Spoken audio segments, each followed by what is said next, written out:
എല്ലാവർക്കും നമസ്കാരം. ഞാൻ ഇന്ന് ചെയ്യാൻ പോകുന്ന വീഡിയോ എന്ന് പറഞ്ഞു കഴിഞ്ഞാൽ ഓപ്ഷൻ ട്രേഡിൻ്റെ കുറച്ച് ബേസിക്കായിട്ടുള്ള കുറച്ച് കാര്യങ്ങൾ പറയാൻ വേണ്ടിയാണ്. അതായത് ഓപ്ഷൻ ട്രേഡിനകത്ത് മെയിനായിട്ട് നമ്മൾ അറിഞ്ഞിരിക്കേണ്ട ഒരു 8 ടോപ്പിക്കുകളാണ്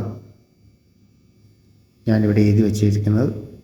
ആ 8 ടോപ്പിക്കുകൾ എന്തൊക്കെയാണെന്നുള്ളത് ഓരോരോ വീഡിയോ വെച്ച് ഞാൻ ചെയ്യാൻ വേണ്ടിയാണ് ഉദ്ദേശിക്കുന്നത്.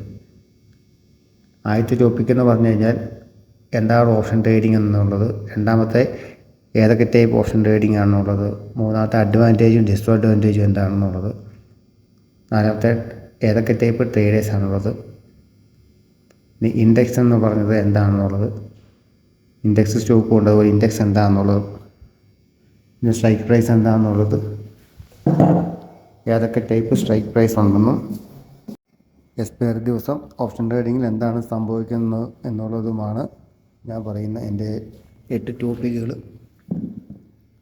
8 ടോപ്പിക്കുകൾ ഞാൻ കുറേ എഴുതി വെച്ചിട്ടുണ്ട്. ഇതെല്ലാം കൂടെ ഒരു വീഡിയോ ആയിട്ട് ചെയ്യാൻ പോയി കഴിഞ്ഞാൽ സമയമെടുക്കുന്നത് കൊണ്ടാണ് പല പല വീഡിയോ ആയിട്ട് ചെയ്യാമെന്ന് ഉദ്ദേശിക്കുന്നത്. മെയിനായിട്ട് നമ്മൾ അറിഞ്ഞിരിക്കേണ്ടതെന്ന് വെച്ചാൽ ഈ 8 ടോപ്പിക്കുകൾ മെയിനായിട്ട് നമ്മൾ അതെന്താണ്, അതിൻ്റെ ഗുണം എന്താണ്, അതെന്തിനാണ് ഉപയോഗിക്കുന്നത് എന്നുള്ളത് നമ്മൾ മനസ്സിലാക്കണം. പഠിച്ചു വെച്ചിട്ട് കാര്യമില്ല, അത് എന്തിനാണെന്നുള്ളത് മനസ്സിലാക്കിയാൽ മാത്രമുള്ളൂ നമുക്ക് ഓപ്ഷൻ ട്രേഡ് നമുക്ക് ചെയ്യാൻ പറ്റത്തുള്ളൂ. അതുകൊണ്ടാണ് അതിൻ്റെ ഒരു വീഡിയോ ചെയ്യാമെന്ന് വിചാരിക്കുന്നത്. പിന്നെ ഈ മെയിനായിട്ട് ഈ 8 ടോപ്പിക്കുകൾ ഇപ്പം നിങ്ങൾക്ക് അറിയാവുന്ന കാര്യം കാണും, അറിയാൻ മേലാത്തത് കാണും. ഇപ്പം അറിയാൻ മേലാത്തതാണെങ്കിൽ അത് നിങ്ങൾ വേറെ ചാനലിൽ കൂടെയാണെങ്കിലും മനസ്സിലായി, ആരിലൂടെയാണെങ്കിലും നിങ്ങളതിൻ്റെ കാര്യങ്ങൾ എന്താണെന്ന് മാത്രം മനസ്സിലാക്കുക. പക്ഷേ അവർ പറഞ്ഞ കേട്ടിട്ട് നിങ്ങൾ സ്ട്രാറ്റജി ഉണ്ടാക്കാനോ, സ്ട്രാറ്റജി എന്ന് പറഞ്ഞാൽ ട്രേഡ് ചെയ്യാൻ നമ്മൾ ഉദ്ദേശിക്കുന്ന ഐഡിയയ്ക്കാണ് സ്ട്രാറ്റജി എന്ന് പറയുന്നത്.